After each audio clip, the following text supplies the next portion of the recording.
Olá, pessoal, tudo jóia? Que bom estarmos juntos aqui no nosso canal, no De Frente com Texto, o nosso encontro. Toda quinta-feira nós temos aqui a exposição do livro de Salmos e você é muito bem-vindo. Você que tem acompanhado, você que já está crescendo conosco, hoje será a exposição aí do Salmo 44. Isso significa que, somando aquele encontro em que trabalhamos a introdução do livro, né, com outros pastores, nós tivemos 45 semanas, 45 ocasiões em que estivemos juntos para estudar os Salmos. Isso é riquíssimo, gente. Isso é muito legal.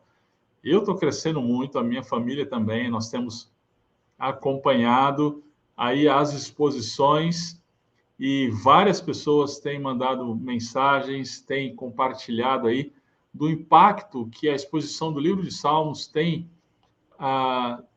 ocorrido na sua vida. Então, isso é muito legal, isso é muito bom, e é muito bom ter você aqui conosco, caminhando junto com a gente. Eu quero, nessa ocasião, pedir oração para você. Você sabe que já faz aí algumas semanas que nossos vídeos estão sendo gravados, né? Normalmente a gente grava aí na quarta-feira pela manhã e aí a gente publica o nosso vídeo na quinta-feira à noite. Então, nesse momento em que você está assistindo o vídeo, eu estou com o pastor Fioroto, no Catar, esperando a conexão aí para Moçambique. Então, conto com suas orações, esteja conosco.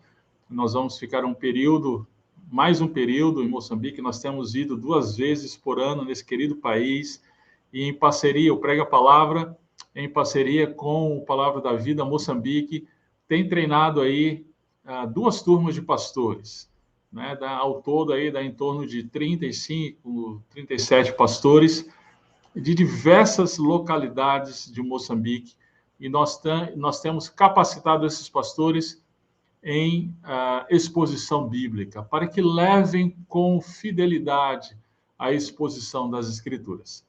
E eu estou indo com o pastor dessa vez, e todas as vezes que nós temos ido junto com um grande parceiro, o pastor Ricardo Fioroto, de Jundiaí. Você conhece muito bem, nosso parceiro aqui no canal também. E um abraço aí para a Igreja Batista do Redentor, no Jundiaí.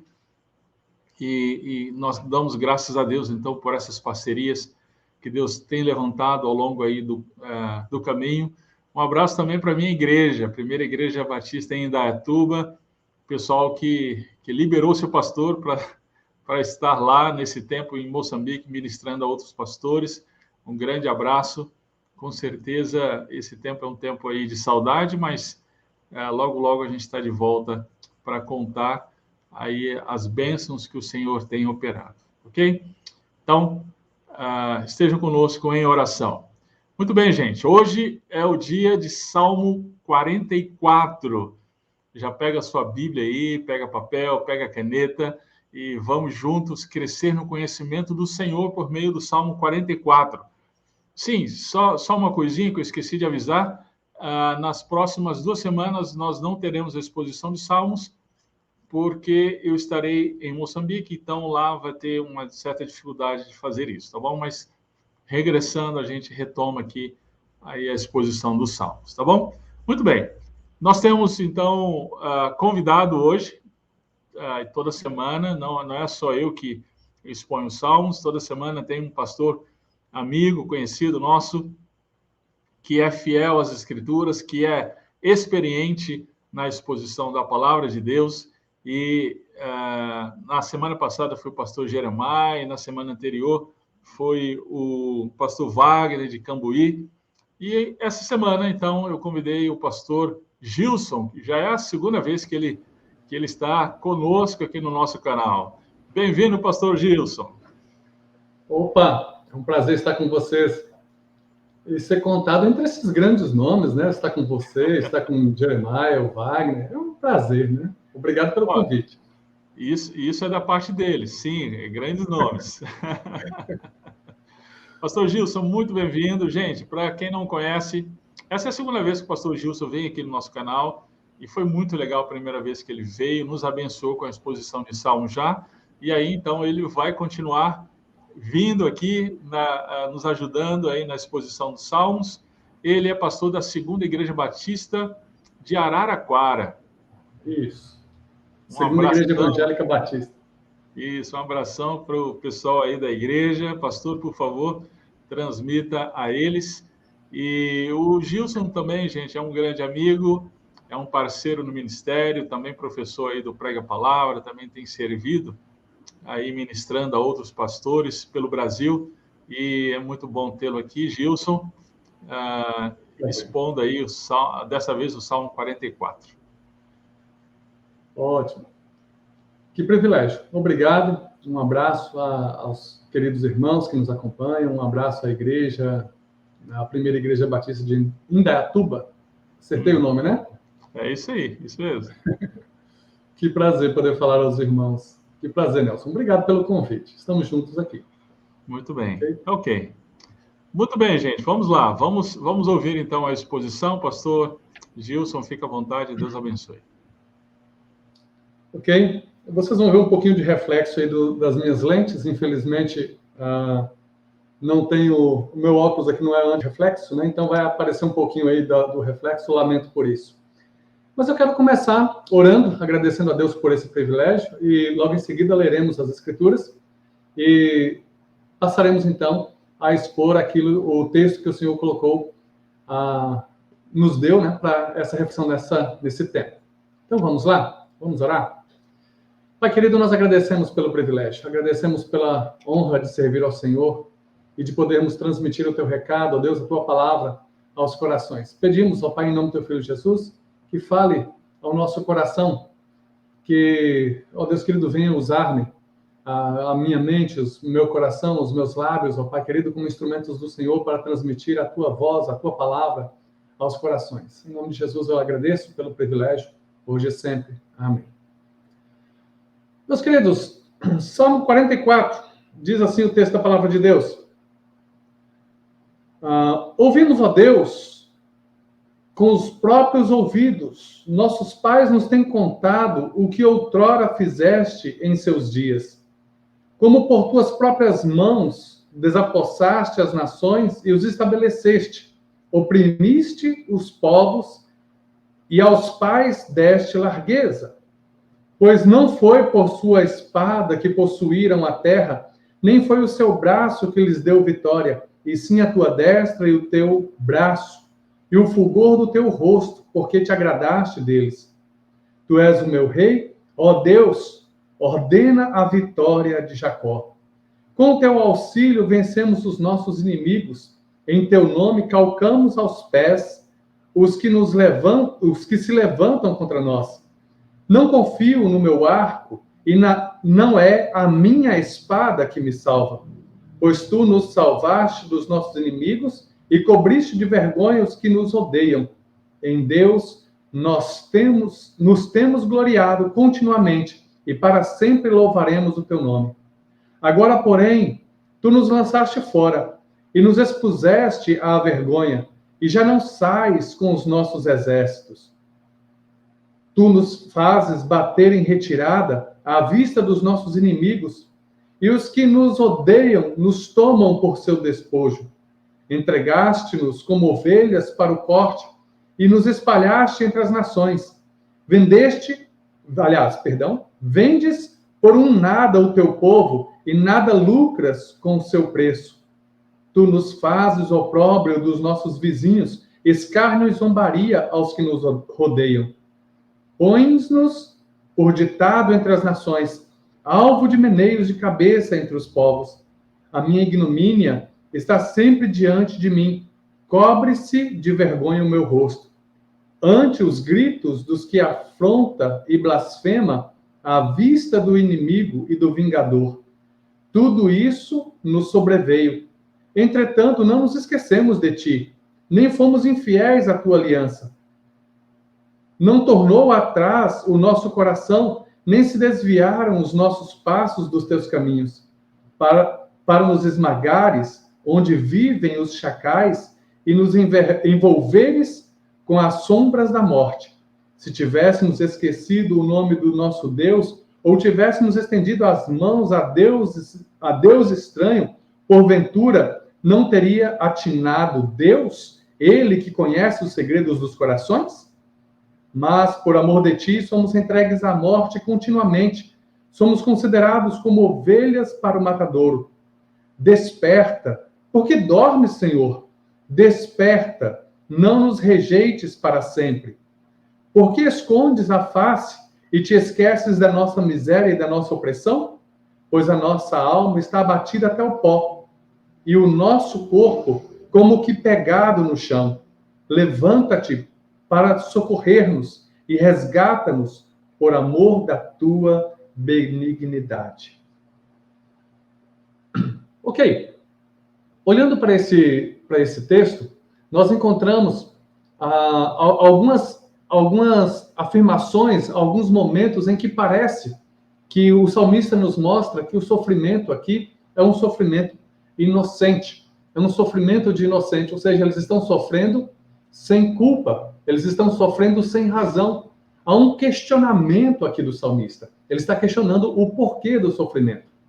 E a grande ideia, então, para esse texto, a grande ideia para esse salmo, conforme os meus estudos, é que o mesmo Deus que agiu no passado, age no presente para preservar os seus.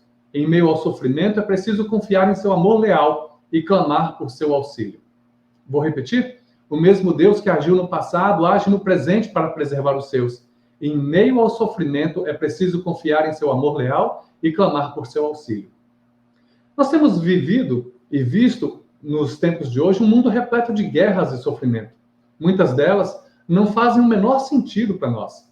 Muitas vezes nos perguntamos, quando virá o fim de tudo isso? Quando é que tudo isso vai acabar? Quando é que essas guerras vão parar? Quando viveremos paz plena? Será que ainda há alguma esperança? Sobre esse salmo, um escritor chamado Derek Kidner, ele fala: o sofredor inocente passa por muitos esquadrinhamentos do coração nos salmos. A unidade maior, porém, que é a nação, está menos frequentemente certa quanto à sua inocência. Seus pecados podem, por demais frequentemente, explicar os seus sofrimentos.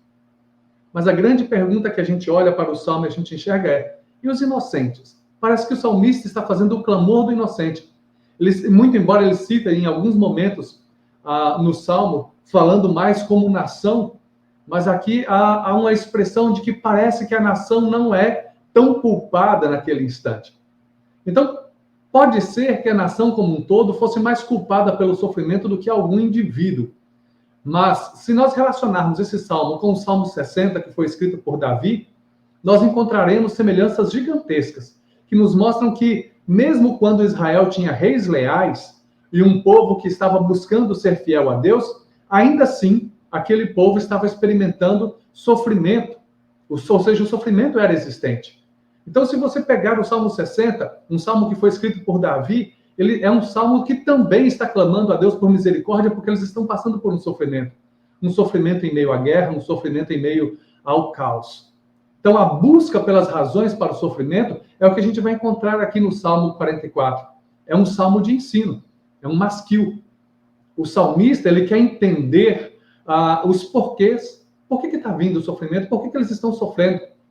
Então, para o salmista, nesse salmo, ele segue uma ordem. Ele busca, primeiro, lembrar-se dos feitos do Senhor no passado. Segundo, ele quer manter-se fiel ou confiante no agir de Deus no presente. Terceiro, ele lamenta o sofrimento do momento. E quarto, ele esquadrinha o coração para entender as razões e confiar no amor leal do Senhor. Então, é sobre isso que eu quero discorrer nesse tempo, neste momento de meditação. E o primeiro ponto que eu quero discorrer com você está nos versos de 1 a 3. Quando o salmista, muito embora do verso 1 ao 8, ele faz isso também, ele lembra das coisas do passado, mas nos versos de 1 a 3 é mais nítido, quando ele lembra-se das coisas do passado. Então, aqui eu trago a seguinte menção, que nós devemos cultivar as lembranças dos feitos do Senhor no passado. Olha só o que está escrito no verso de 1 a 3, no Salmo 44. Olha o que o salmista diz. Ó Deus, Ouvimos com nossos próprios ouvidos, pois nossos pais nos contaram os feitos que realizaste em seus dias nos tempos passados. Com tua própria mão expulsaste as nações para estabelecê-los, oprimiste os povos e deste espaço para os nossos pais. E não foi pela espada que conquistaram a terra, nem foi a força deles que os salvou, mas sim a tua destra e o teu braço e a luz do teu rosto, porque te agradaste deles. Eu quero refletir assim. O saudosismo, muitas vezes, é um problema. Ele nos prende ao passado, nos faz querer viver lá no passado, ficar preso aos bons tempos, quando tudo era maravilhoso. E o saudosismo, em alguns momentos, é ruim. Ele nos impede de olhar para frente. Só que nesse salmo aqui não é um saudosismo. Aqui não é o saudosismo. São as lembranças dos feitos de Deus. Essas não devem ser esquecidas nunca. Elas nos ensinam. Os feitos do Senhor no passado nos ensinam. E aqui o salmista nos faz lembrar exatamente disso, né? O que Deus fez não é saudosismo, é algo do qual não se deve esquecer. São os feitos do Senhor que nos ensinam, que nos mantêm vivos, que mantém a chama da nossa fé em Deus acesa. 3 coisas ele destaca aqui no verso de 1 a 3. Primeiro, por quem que eles souberam, ou seja, quem contou, como eles ficaram sabendo dos feitos do Senhor do passado. E ele diz que eles ouviram, os nossos pais contaram. Então, uma lição interessante aqui logo no primeiro verso, né, que nós precisamos aprender a contar aquilo que Deus faz aos nossos filhos ou aos novos na fé. Os ensinos acerca de Deus e os seus feitos, que são passados de pais para filhos, ou que são passados para os novos na fé, demonstram o amor de Deus, o amor horizontal, o amor lateral, né, aquele amor que Deus tem. Aliás, primeiro, o amor que nós temos, né, o amor horizontal que eu tenho para com o meu próximo, com o meu filho, com o meu novo irmão na fé, mas também demonstra, né, do amor vertical, o amor que Deus tem para conosco. Então, contar os feitos do Senhor, os feitos que o Senhor realizou no passado, nos ensina a falar do amor de Deus e demonstra o nosso amor para com os novos, sejam os nossos filhos, sejam os novos na fé. Outra coisa que o salmista ressalta nesses 3 primeiros versos é o que o Senhor fez. Ele fala os feitos que o Senhor realizou no primeiro verso, ele fala aquilo que o Senhor fez com sua própria mão, como o Senhor oprimiu, como deste espaço no verso 2. Ele está sempre dizendo, foi o Senhor que fez. No verso 3 ele está dizendo, não foi a força dos homens, não foi a nossa força, mas foi a tua destra, não foi o nosso braço, mas o teu, não foi a nossa luz, mas a tua. Ele está atribuindo sempre que é pelo agir de Deus que esses feitos foram realizados. Foi o cuidado de Deus, foi Deus quem realizou. São relatos sobre o que Deus fez e faz. Esses relatos são muito mais importantes do que os relatos sobre as nossas próprias realizações. Porque as nossas realizações dependem do realizar de Deus. Essas realizações de Deus apontam para o seu poder, apontam para como nós podemos depender de Deus em tudo e em qualquer hora.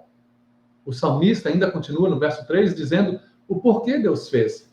Aqui no finalzinho do verso 3 diz assim, porque te agradaste deles. Interessante que Deus não faz nada em troca de algo. Né? Deus faz porque ele é generoso. Se nós olharmos lá no hebraico, olharmos um pouco mais lá na língua original, a palavra aqui, te agradaste, ela serve como te agradaste mesmo, mas serve como Deus nos foi favorável. Ou seja, é a graça de Deus. Deus fez algo porque ele foi gracioso. Não é porque merecemos. Deus fez algo a nós por sua infinita graça, por sua infinita misericórdia. Então o salmista está dizendo assim, olha, tudo que Deus fez por nós foi por sua graça, foi por seu amor, foi porque ele quis fazer. Nunca dependeu de mim, nunca dependeu de nós, nunca dependeu da nossa força. Então, veja, olhar para o que Deus fez é um bom começo para se fazer uma avaliação da nossa vida e do nosso comportamento diante de Deus. Como cristãos, agora trazendo para nós hoje, nós temos uma tarefa, uma lembrança que nós devemos cultivar. Por exemplo, os apóstolos, eles receberam a incumbência de passar os ensinos de Jesus. Se você pegar, por exemplo, Lucas capítulo 22, 19 e 20, nós temos um momento da celebração da ceia, quando ele ensina aos seus discípulos como deveriam celebrar a ceia. E ele fala que isso deveria ser feito em memória dele. Ou seja, isso deveria ser repetido. Quando nós vamos lá para 1 Coríntios, capítulo 11, verso 23 a 29, Paulo nos ensina a mantermos viva a lembrança do sacrifício de Jesus Cristo, a sua vinda, a sua vida, a sua morte, a sua ressurreição. Esses são os ensinos dos apóstolos. É essa lembrança dos feitos de Deus por meio de Cristo Jesus que nos faz continuar caminhando na vida cristã. Nós continuamos caminhando a vida cristã porque nós lembramos do que Cristo fez por nós. Nós podemos nos lembrar do que Cristo fez. E o momento da celebração da ceia é um momento para isso, para nos lembrarmos daquilo que Cristo realizou, daquilo que Ele fez, não por mérito nosso, mas porque Ele nos foi favorável. E Paulo nos faz lembrar isso quando ele escreve aos Efésios, no capítulo 1, no verso 3, ele diz assim: bendito seja o Deus e Pai de nosso Senhor Jesus Cristo, que nos abençoou com todas as bênçãos espirituais nas regiões celestiais em Cristo. Ou seja, nós recebemos a bênção, as bênçãos espirituais, por graça de Deus. Ele nos foi favorável. Ele nos concedeu isso não por mérito nosso, mas porque Ele desejou fazer isso. E aí nós temos do capítulo 1 até o capítulo 3 de Efésios, Paulo dizendo tudo que Deus fez por nós. Mesmo sendo imerecedores, Deus fez por nós. E a partir de então, para que nós pudéssemos viver, do capítulo 4 até o capítulo 6, ele diz como é que nós devemos viver, olhando sempre para frente, vivendo uma vida digna de servos de Deus, como servos de Deus, de olho na esperança que nós temos no Senhor Jesus Cristo. Então, viver de modo digno do Senhor. Então, olhando e lembrando, assim como o salmista nos fez entender, assim como ele trazia a memória do povo, nós também podemos trazer à nossa memória o que Deus fez. O salmista estava trazendo à memória aquilo que Deus fizera no passado, por sua infinita graça. E nós também podemos trazer à nossa memória aquilo que Deus fez em Cristo Jesus, por sua infinita graça, para que nós pudéssemos viver olhando sempre adiante, não por saudosismo, mas olhando para os feitos do Senhor, como algo que mantém a chama da nossa fé acesa. A partir do verso 4 até o verso 8, nós aprendemos então a olhar para o presente. Então, porque assim como podemos observar os feitos de Deus no passado, o salmista, aquilo que o salmista está dizendo, né? Ele está nos fazendo olhar para trás e lembrar dos feitos do Senhor. Nós podemos também ter certeza de que o mesmo Deus do passado pode atuar por nós no presente. Então, nós podemos estar seguros de que o Senhor age também no presente. No verso 4 até o verso 8, nós lemos assim: ó Deus, Tu és o meu rei. Tu és o meu rei. Envia livramento para Jacó. Por teu intermédio destruímos nossos adversários, pelo teu nome pisamos os que se levantam contra nós. Pois não confio no meu arco, nem na minha espada, nem minha espada pode salvar-me, mas tu nos salvaste dos nossos adversários e envergonhaste os que nos odeiam. Em Deus é que em Deus é que nos temos gloriado todo dia e sempre louvaremos o seu nome. Veja que vários verbos aqui nesse momento estão no presente. Estão dizendo que nós podemos estar seguros hoje do Senhor que agiu no passado. O mesmo Deus que agiu no passado é o mesmo Deus que pode agir no presente. O que nós encontramos aqui é uma mistura de lembrança com segurança. O salmista expressa a sua segurança em uma súplica por livramento. Ele está dizendo, assim como fizeste no passado, faz de novo.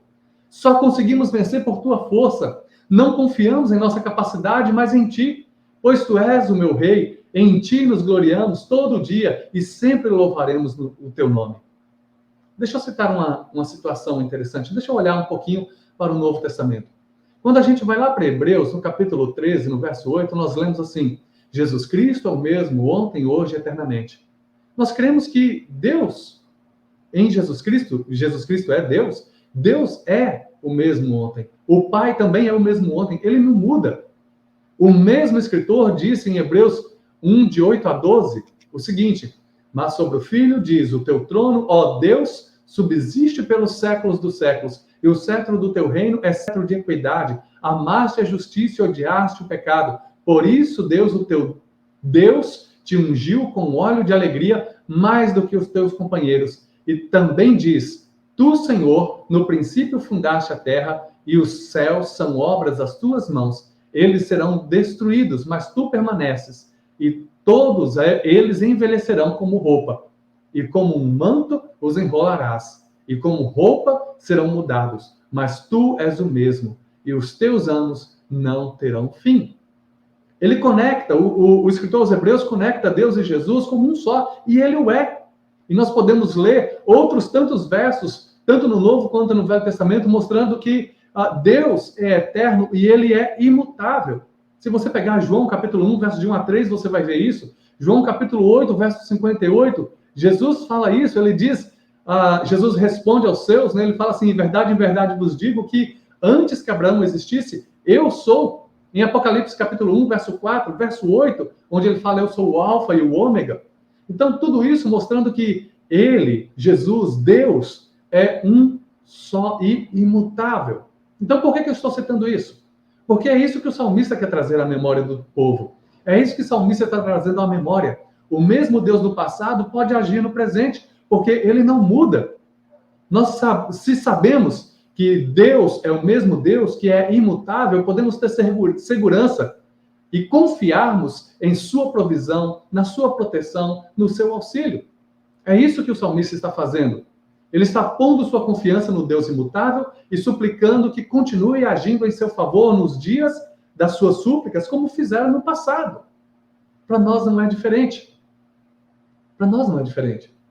Nós podemos continuar com a mesma oração que o salmista fez, lembrando dos feitos do Senhor do passado e pedindo, continua agindo em nosso favor hoje, como fizeste no passado. Aliás, nós temos uma promessa do próprio Jesus. Em Mateus 28, verso 19 e 20, no finalzinho nós lemos Jesus dizendo, e eu estou convosco todos os dias, até o final dos tempos.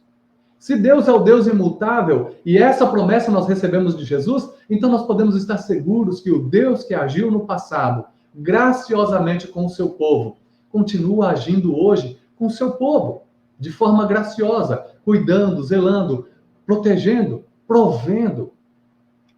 A caminhada que foi iniciada pelos nossos pais apóstolos deve ser continuada por nós. A igreja primitiva, lá em Atos capítulo 2, verso 42, ela diz assim, e eles perseveravam no ensino dos apóstolos, na comunhão, no partir do pão e nas orações. Se eles perseveravam, nós também podemos perseverar, nós também devemos perseverar, confiados de que o mesmo Deus que fez no passado também pode agir hoje, também pode fazer hoje. E até que Cristo venha, nós devemos permanecer fiel, porque Ele nos prometeu que vai voltar para nós. João 14, verso 18 diz, não vos deixarei órfãos, eu voltarei para vós. Então, a certeza de que Deus pode fazer por nós hoje, como fez no passado, é o que nos faz continuar. Mas nós devemos lembrar uma coisa, que apesar de sabermos a certeza que nós podemos ter de que Deus está conosco, não significa que nós estamos isentos de sofrimentos. A certeza que nós podemos ter de que o mesmo Deus que agiu no passado pode agir hoje, não significa que nós não vamos sofrer mais. O salmista, ele está clamando, se você pegar do verso 9 até o verso 16, eu não lerei essa parte do salmo, nós já lemos no início, e eu creio que você está acompanhando aí com a sua Bíblia. Se você pegar do verso 9 até o verso 16, você vai ver que o salmista está dizendo que em meio ao sofrimento nós devemos estar convictos de que o Senhor não nos abandonou. Parece que ele está dizendo isso, que o Senhor nos abandonou. Ele está dizendo várias vezes aqui, em vários momentos, que, Senhor, eu estou sofrendo, o Senhor nos deixou, o Senhor nos abandonou. Não é porque estamos seguros de que o Senhor nunca muda, de que ele agiu no passado e ele pode agir hoje, que o sofrimento não é real, ou não virá, ou não existirá entre nós. Nesse salmo, o salmista lembra dos feitos do Senhor e ele está seguro de que o Senhor pode livrá-los das atrocidades do presente. Mas ele está sofrendo. Ele está passando por um sofrimento. No verso 9 até o verso 16, é isso que nós lemos. Ele está dizendo, o Senhor nos rejeitou, o Senhor nos humilhou, o Senhor não acompanha os nossos exércitos, ou seja, eles sofreram. Se você pegar aí do verso 9, a partir do verso 9, a afirmação de que o Senhor não os acompanhava mais. A menção que se segue, né, de rejeição, humilhação, abandono, aponta para um problema de relacionamento entre Israel e seu Deus. Se havia um problema no relacionamento entre o povo de Israel e Deus quando esse salmo foi escrito, e Deus os deixou à própria sorte, é certo que as coisas iriam de mal a pior. nos versos 10 até o verso 12, nós vemos uma menção de uma aflição que se aprofundava mais e mais, com derrota completa, despojo, matança, dispersão, escravidão.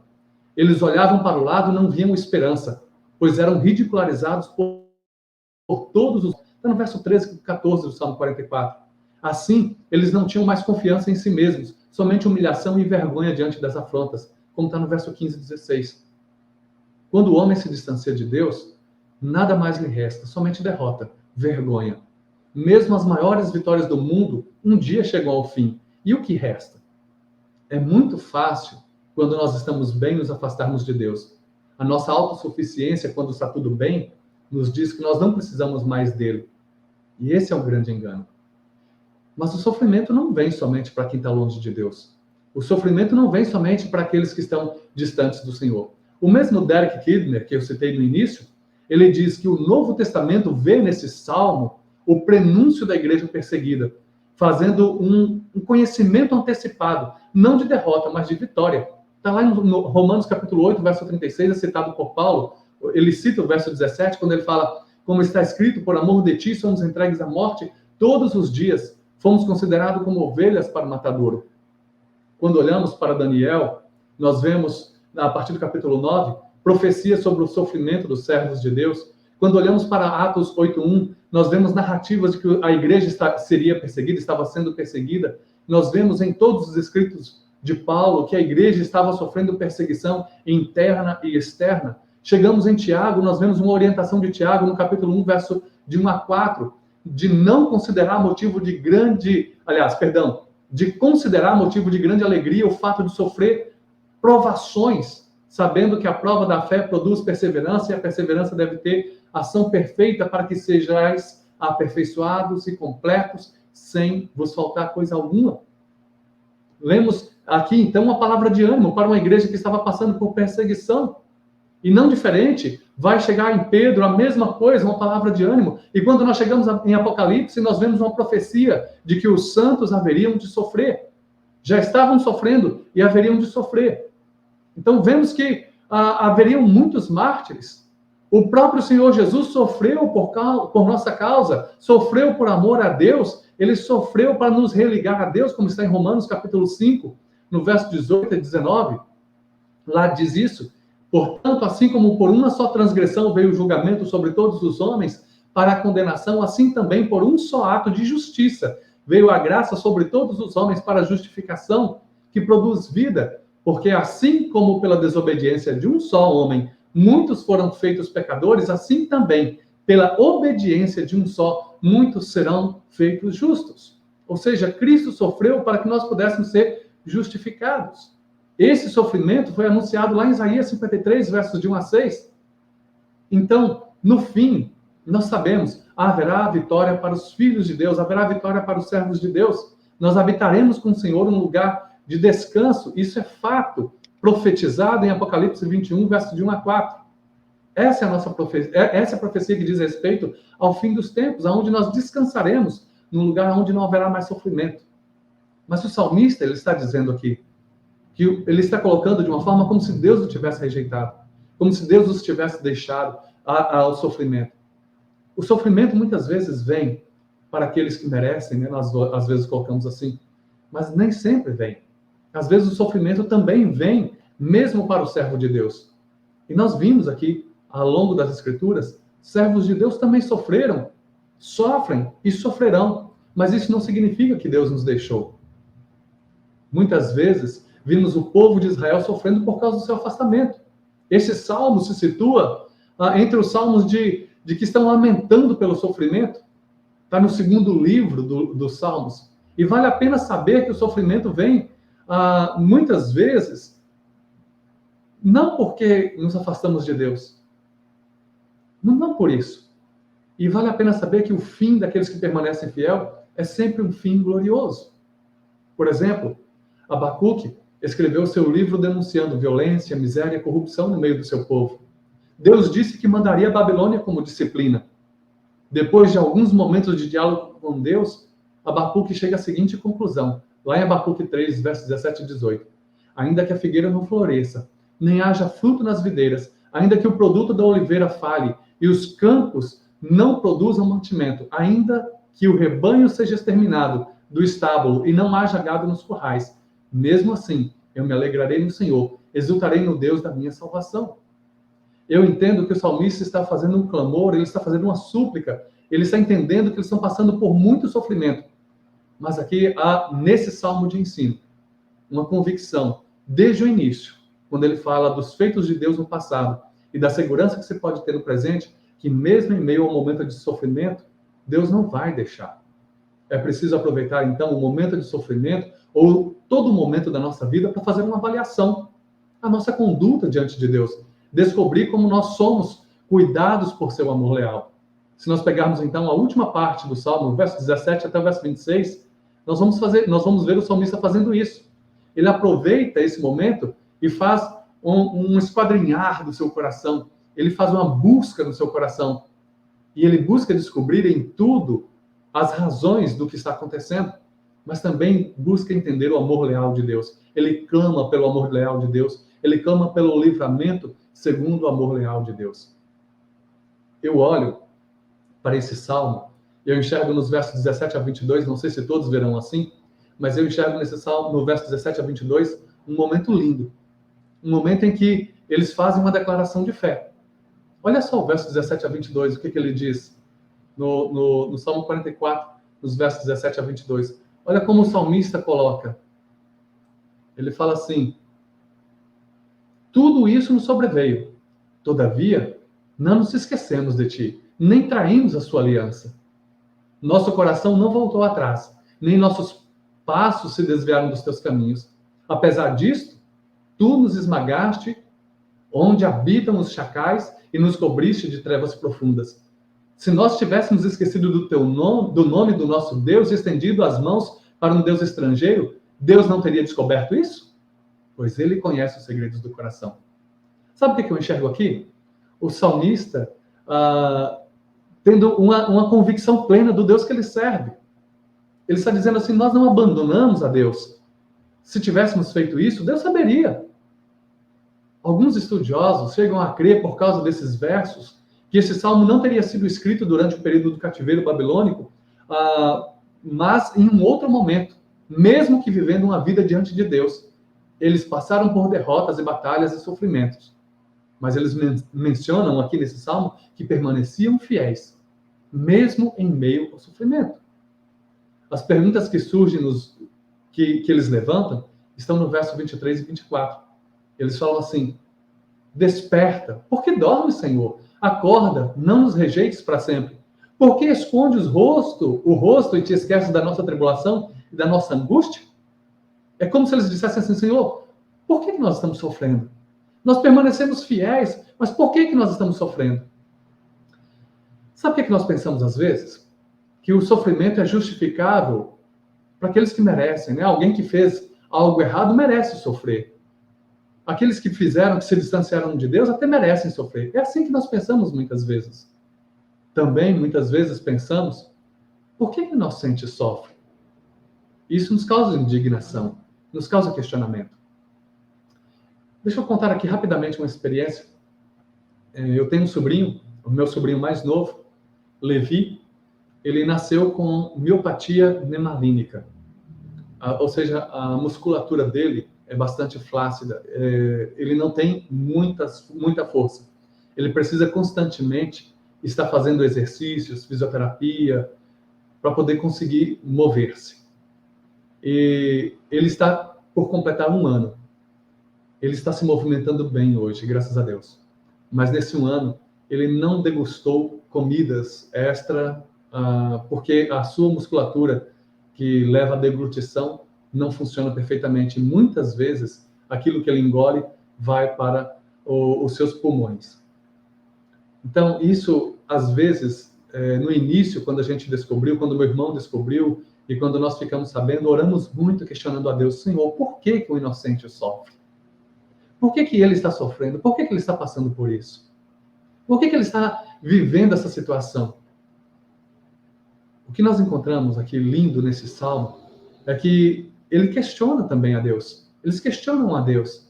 O salmista está questionando: mas ele não está rejeitando Deus, não está ignorando Deus, não está blasfemando contra Deus. Nós precisamos aprender que em alguns momentos a gente pode chegar diante de Deus e perguntar: por que, Senhor? Para a nossa compreensão. Mas o que nós não devemos nunca fazer é rejeitar a Deus, ignorar os seus planos ou blasfemar contra ele. O salmista faz uma avaliação do seu próprio coração, tentando entender tudo o que está acontecendo à luz do seu relacionamento com Deus. Ele fala: nós não nos esquecemos do Senhor, nós não traímos a sua aliança, nosso coração não voltou atrás, nós não desviamos dos nossos caminhos, nós não buscamos outros deuses. O Senhor saberia se nós tivéssemos feito isso, se nós tivéssemos esquecido dele. E aí ele chegou a uma conclusão: é por amar a Deus que nós somos entregues à morte. É por amar a Deus. No verso 22 ele fala: mas por amor de ti somos entregues à morte todos os dias. Somos considerados ovelha para o matadouro. Ele está dizendo: talvez o sofrimento venha sobre nós porque nós amamos a Deus. Então amar a Deus pode trazer sofrimento. Em alguns momentos aconteceu com os servos de Deus no passado. Em alguns momentos os servos de Deus foram perseguidos porque amavam a Deus. Na igreja primitiva aconteceu isso. No Velho Testamento nós vamos ver alguns servos de Deus que também sofreram. Daniel foi perseguido por amar a Deus, porque orava a Deus 3 vezes ao dia. Deixou de buscar aos deuses babilônicos. Ele, aliás, deixou de buscar, não, ele nunca buscara. Então, meus irmãos, amar a Deus às vezes pode provocar o sofrimento. Amar a Deus nos leva a enfrentarmos sofrimentos. Mas isso não significa que Deus nos abandona. Isso não significa que Deus nos deixa. A vida do servo de Deus nem sempre vai ser um mar de bonança, um céu de brigadeiro. Quando as lutas vierem, precisamos esquadrinhar o nosso coração e mantermos firmes os nossos passos diante do Senhor. Pois em meio ao sofrimento, precisamos confiar ainda mais no Senhor. Jó enfrentou provações por ser um servo de Deus, um servo fiel. Lá em Jó capítulo 1, verso 1, nós lemos acerca dele o seguinte: havia um homem na terra de Uz, e seu nome era Jó. Ele era um homem íntegro e correto, que temia a Deus e se desviava do mal. E quando ele passou pelo sofrimento, ele questionou a Deus. No capítulo 13, no verso 24, ele fala: por que escondes o rosto e me consideras teu inimigo? Ele está perguntando: o que foi que eu fiz? Se você ler do verso 13 até o verso 28 do capítulo 13, você vai ver essa conversa dele com Deus. Ele questionou a Deus, ele queria saber a causa do seu sofrimento. Nós sabemos por que Jó sofreu. Nós entendemos a razão do seu sofrimento, mas também sabemos o fim. Sabemos que por amar a Deus, ele passou por sofrimentos, mas Deus o exaltou no final. Outros servos do Senhor sofreram por amar a Deus. Se pesquisarmos, se olharmos no livro de Atos, vamos encontrar Estevão e Tiago, que foram martirizados por amar a Jesus. Eles, aliás, são os únicos citados no livro de Atos que sofreram martírio por amar a Cristo. Paulo, Pedro, João, Silas, a história conta como eles sofreram e o que eles passaram por amar a Cristo. Muitas vezes, por amor de Deus, nós somos, de fato, entregues à morte, por amor ao Senhor, mas isso não significa que o Senhor nos abandonou, pelo contrário. O Senhor preserva os que são seus, Ele guarda os que são seus, e mesmo que passemos por dificuldades, o Senhor não nos abandona. Ele está conosco em todo o tempo. Ele cuida de nós em todas as circunstâncias. Então, em vários momentos percebemos isso, veremos isso, os servos de Deus passando por dificuldades.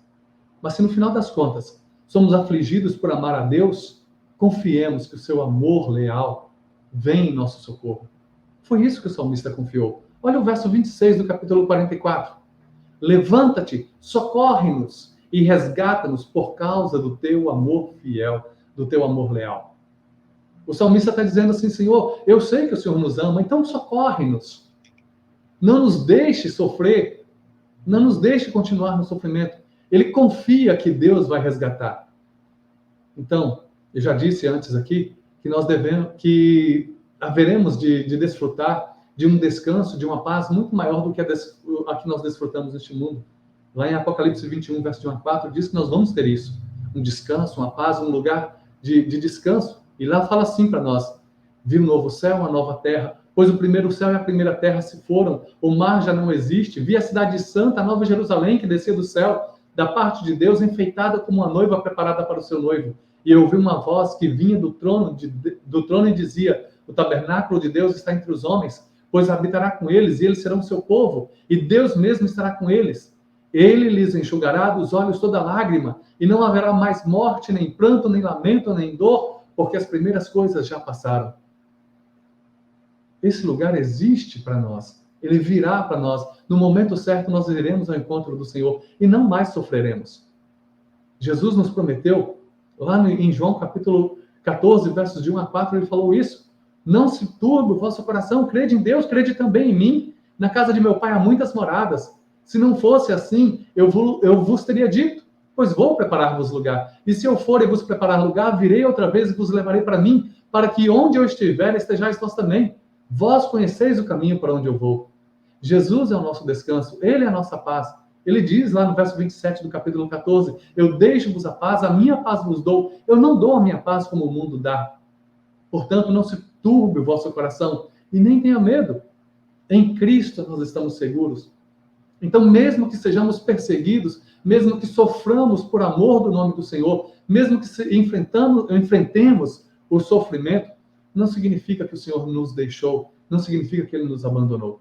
Ele não nos abandona, porque Ele é o mesmo Deus de ontem, o mesmo Deus que fez grandes coisas no passado, que pode fazer no presente. E em meio ao sofrimento, Ele está conosco, o seu amor leal nos acompanha.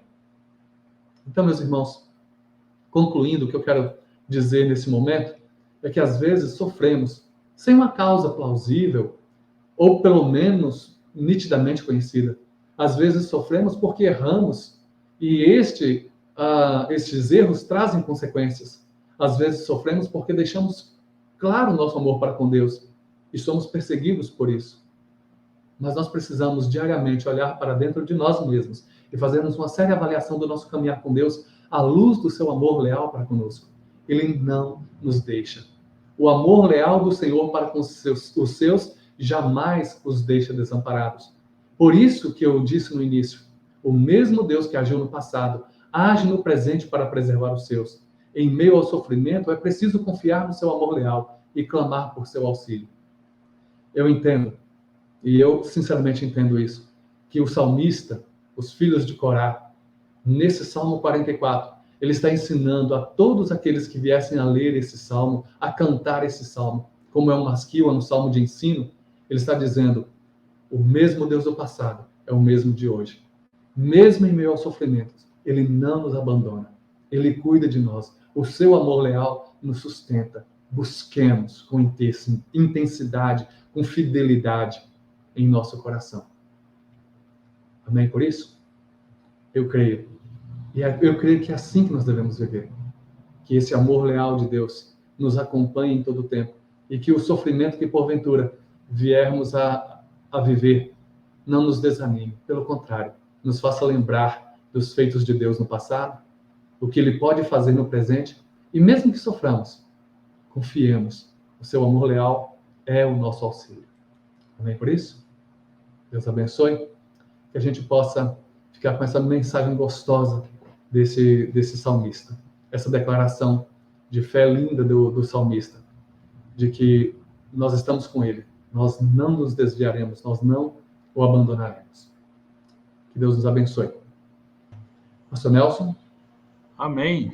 Amém. Glória a Deus. Obrigado, pastor Gilson. Que palavra. Realmente, o cuidado de Deus aí para com o seu povo, né? Nos lembrando do seu amor leal. Graças a Deus por isso. É fato que o povo de Deus passa, sim, por muitas aflições. Que pena que essa teologia da prosperidade, ela tem roubado essa realidade aí do povo de Deus, né? É muito triste. Mas a palavra de Deus verdadeira, ela nos alerta, sim, que nós passamos por dificuldades, mas o Senhor está conosco. Jesus Cristo é Emmanuel, é Deus conosco. É Deus conosco. Mesmo em meio às aflições. Graças a Deus por isso. Pastor Gilson, muito obrigado mais uma vez. Deus continue abençoando você, meu irmão.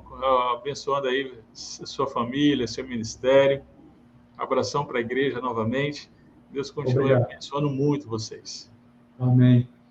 Obrigado pelo carinho. Um bom tempo lá Obrigado. na África, lá em Moçambique. Deus abençoe você e o Fioroto. E Deus abençoe a igreja nesse período. Amém, amém. Muito obrigado. Queridos, é isso aí. Então, hoje ficamos por aqui. Que Deus continue aí abençoando os seus estudos. Então, próxima semana e a seguinte, não teremos aqui o nosso exposição de Salmos. Vamos continuar com Ruth, aliás, terminando, será a última exposição, mas dentro de 2 semanas nós voltamos aqui para a exposição também de Salmos às quintas-feiras. Deus abençoe. Um grande abraço.